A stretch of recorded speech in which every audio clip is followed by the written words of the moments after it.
जब इस दुनिया में इंसानों का नामो निशान तक नहीं था, हर तरफ सिर्फ खामोशी थी, ना कोई जानवर, ना कोई जिंदगी का निशान। उस वक्त एक दिन अल्लाह रब्बुल आलमीन ने अपने तमाम फरिश्तों को हुक्म दिया, ऐ मेरे फरिश्तों, मेरे अर्श अजीम के करीब सब इकट्ठा हो जाओ। अल्लाह रब्बुल आलमीन का हुक्म मिलते ही बेहिसाब फरिश्ते रोशनी की तरह चमकते हुए उस जगह हाजिर हो गए। तब अल्लाह ताला ने फरमाया, मैं जमीन पर अपना एक नुमाइंदा भेजना चाहता हूं। यह सुनकर फरिश्ते हैरान हो गए। उनकी पेशानियों पर सवाल थे और दिलों में तज्जुब। उन्होंने अदब से अर्ज किया, ऐ हमारे परवरदिगार, क्या आप ऐसी मखलूक को जमीन पर भेजना चाहते हैं जो वहां फसाद करेगी, खून खराबा मचाएगी? हालांकि हम तो हर वक्त आपकी तस्बीह और इबादत में मशगूल रहते हैं, फिर नया खलीफा बनाने की क्या जरूरत है? उनकी बात सुनकर अल्लाह रब्बुल आलमीन ने फरमाया, ऐ मेरे फरिश्तों, मैं वो जानता हूं जो तुम नहीं जानते। कौन मेरी इबादत करेगा और कौन नाफरमानी, इसका इल्म सिर्फ मेरे पास है। मैंने तुमसे मशवरा नहीं मांगा, सिर्फ बताया है। अल्लाह ताला की ये बात सुनते ही फरिश्तों के दिल कांप उठे।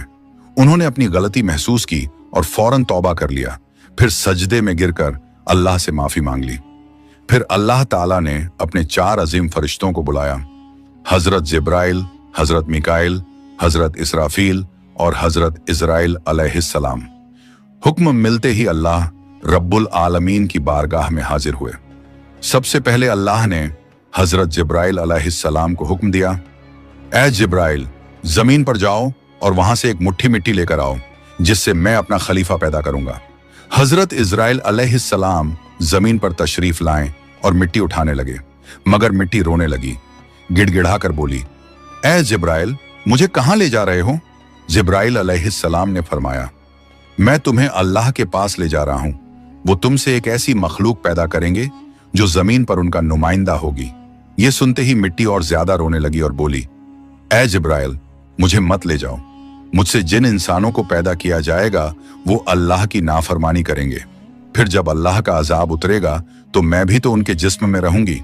वो अजाब मुझे भी झेलना पड़ेगा और अल्लाह के अजाब को सहने की ताकत मेरे पास नहीं है। मेरी तरफ से अल्लाह से माफी मांग लेना। मिट्टी की यह दर्द भरी पुकार सुनकर हजरत जिब्राइल अलैहिस्सलाम खाली हाथ वापस लौट आए और अल्लाह के दरबार में जाकर पूरी बात बयान कर दी। फिर अल्लाह ताला ने हजरत मिकाइल अलैहिस्सलाम को भेजा। वो भी जमीन पर तशरीफ लाएं, मगर मिट्टी ने उसी दर्द से फरियाद की और मिकाइल अलैहिस्सलाम भी खाली हाथ लौट आए। इसी तरह हजरत इजराफील अलैहिस्सलाम भी जमीन पर तशरीफ लाएं, मगर मिट्टी की